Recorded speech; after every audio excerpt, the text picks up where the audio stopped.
Friends ಎಲ್ಲರಿಗೂ ನಮಸ್ಕಾರ. Welcome back to Sonu blog YouTube channel. ಇವತ್ತಿನ ಒಂದು ವಿಡಿಯೋದಲ್ಲಿ ನಾನು ನಿಮಗೆ ಸಿಂಪಲ್ ಆಗಿ ಒಂದು ಕರಿ ತೋರಿಸ್ತಾ ಇದ್ದೀನಿ. ಈ ವಿಡಿಯೋನ ಶುರು ಮಾಡೋದಕ್ಕಿಂತ ಮುಂಚೆ ನೀವೇನಾದ್ರು ಫಸ್ಟ್ ಟೈಮ್ ನನ್ನ ಚಾನಲ್ ನೋಡ್ತಾ ಇದ್ರೆ ಲೈಕ್ ಮಾಡಿ, ಹಾಗೆ ಸಬ್ಸ್ಕ್ರೈಬ್ ಆಗಿ. ಹಾಗಿದ್ರೆ ಈ ಒಂದು ರೆಸಿಪಿನ ಯಾವ ರೀತಿ ಮಾಡೋದು ನೋಡೋಣ ಬನ್ನಿ. ಫ್ರೆಂಡ್ಸ್, ಈಗ ಮಸಾಲ ರೆಡಿ ಮಾಡ್ಕೊಳ್ತಾ ಇದ್ದೀನಿ. ಒಂದು ಮಿಕ್ಸರ್ ಜಾರಿಗೆ 2 ಈರುಳ್ಳಿ ಕಟ್ ಮಾಡಿರೋದು ಹಾಕ್ಕೊಳ್ತಾ ಇದ್ದೀನಿ. ಹಾಗೆ ಕಟ್ ಮಾಡಿರೋ 2 ಟೊಮೆಟೊಸ್ ಕೂಡ ಹಾಕ್ಕೊಳ್ತಾ ಇದ್ದೀನಿ. ಮತ್ತು 5 ಒಣಮೆಣಸಿನ್ಕಾಯಿ, 1 ಹಸಿರು ಮೆಣಸಿನ್ಕಾಯಿ ಕೂಡ ಹಾಕ್ಕೊಳ್ತಾ ಇದ್ದೀನಿ. ಹಾಗೆ ಒಂದು 4 ಗೋಡಂಬಿ ಹಾಕ್ಕೊಂಡಿದ್ದೀನಿ. ಮತ್ತು ಒಂದು ಸ್ಮಾಲ್ ಪೀಸ್ ಚಕ್ಕೆ, 2 ಲವಂಗ ಕೂಡ ಹಾಕ್ಕೊಳ್ತಾ ಇದ್ದೀನಿ.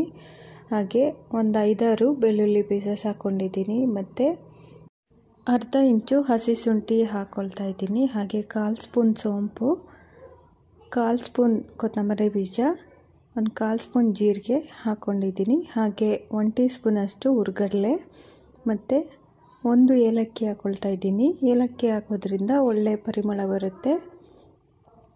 ಈಗ ಇದಿಷ್ಟು ಗ್ರೈಂಡ್ ಮಾಡ್ಕೋಬೇಕು. ಗ್ರೈಂಡ್ ಮಾಡುವಾಗ ಸ್ವಲ್ಪ ನೀರು ಸೇರಿಸ್ಕೊಂಡು ಗ್ರೈಂಡ್ ಮಾಡ್ಕೋಬೇಕು. ಫ್ರೆಂಡ್ಸ್, ಫೈನ್ ಪೇಸ್ಟ್ ಮಾಡ್ಕೋಬೇಕು, ಸ್ವಲ್ಪನೂ ತರಿ ಇರಬಾರ್ದು. ಫ್ರೆಂಡ್ಸ್, ಕರಿ ಜಾಸ್ತಿ ಮಾಡೋ ಹಾಗಿದ್ರೆ ಸ್ವಲ್ಪ ಮಸಾಲ ಇಂಗ್ರೀಡಿಯೆಂಟ್ಸ್ ಎಲ್ಲ ಜಾಸ್ತಿ ಹಾಕ್ಕೊಳ್ಳಿ. ಈಗ ಮಸಾಲ ಗ್ರೈಂಡ್ ಮಾಡ್ಕೊಂಡಾಗಿದೆ, ಇದನ್ನು ಸೈಡಲ್ಲಿ ಇಡೋಣ.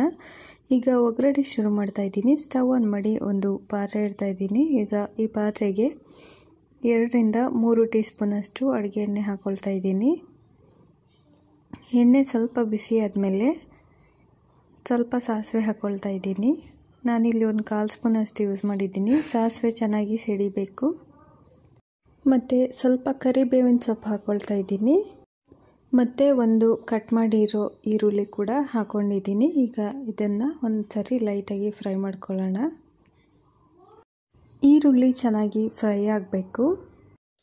ಫ್ರೆಂಡ್ಸ್, ಈಗ ನೋಡಿ ಈರುಳ್ಳಿ 1/4 ಭಾಗ ಫ್ರೈ ಆಗಿದೆ. ಈಗ ಕಟ್ ಮಾಡಿರೋ ಟೊಮೆಟೊ ಹಾಕ್ಕೊಳ್ತಾ ಇದ್ದೀನಿ. ನಾನಿಲ್ಲಿ 1 ಟೊಮೆಟೊ ಯೂಸ್ ಮಾಡಿದ್ದೀನಿ.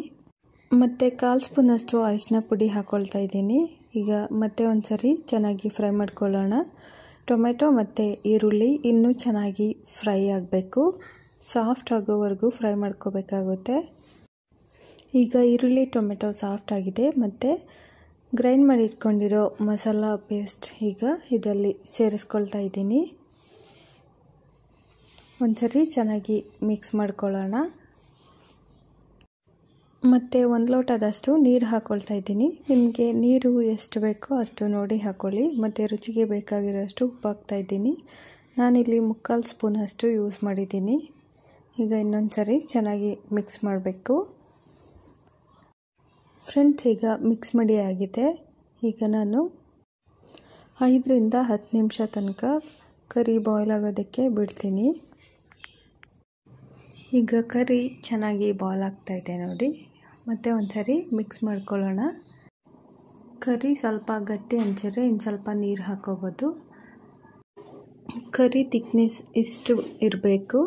ಈಗ ಕೊನೆಯಲ್ಲಿ ಸ್ವಲ್ಪ ಕೊತ್ತಂಬರಿ ಸೊಪ್ಪು ಹಾಕ್ಕೊಳ್ತಾ ಇದ್ದೀನಿ. ಈಗ ಇನ್ನೊಂದು ಸರಿ ಮಿಕ್ಸ್ ಮಾಡಬೇಕು. ಕೊನೆಯಲ್ಲಿ ಒಂದು ಸರಿ ಟೇಸ್ಟ್ ನೋಡ್ಕೋಬೇಕು. ಉಪ್ಪು ಖಾರ ಬೇಕು ಅಂದರೆ ಹಾಕ್ಕೋಬೋದು. ಈಗ ಕರಿ ಚೆನ್ನಾಗಿ ಬಾಯ್ಲ್ ಆಗಿದೆ. ಸ್ಟವ್ ಆಫ್ ಮಾಡ್ತಾ ಇದ್ದೀನಿ.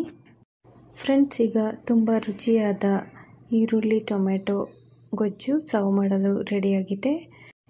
ಫ್ರೆಂಡ್ಸ್, ಈ ಕರಿ ಇಡ್ಲಿ, ದೋಸೆ ಮತ್ತು ಬಿಸಿ ಅನ್ನ ಜೊತೆ ತಿನ್ನೋದಕ್ಕೆ ತುಂಬಾ ಚೆನ್ನಾಗಿರುತ್ತೆ. ಈ ರೆಸಿಪಿ ನಿಮಗೆ ಇಷ್ಟ ಆಗಿದ್ರೆ ಲೈಕ್ ಮಾಡಿ, ಹಾಗೆ ಶೇರ್ ಮಾಡಿ. ನೋಡಿದ್ದಕ್ಕಾಗಿ ನಿಮಗೆಲ್ಲರಿಗೂ ನನ್ನ ಧನ್ಯವಾದಗಳು. Thank you for watching this video. ಮತ್ತೆ ಇನ್ನೊಂದು ರೆಸಿಪಿ ಜೊತೆ ಸಿಗೋಣ. ಅಲ್ಲಿವರೆಗೂ ಎಲ್ಲರಿಗೂ ಬಾಯ್ ಬಾಯ್. Take care.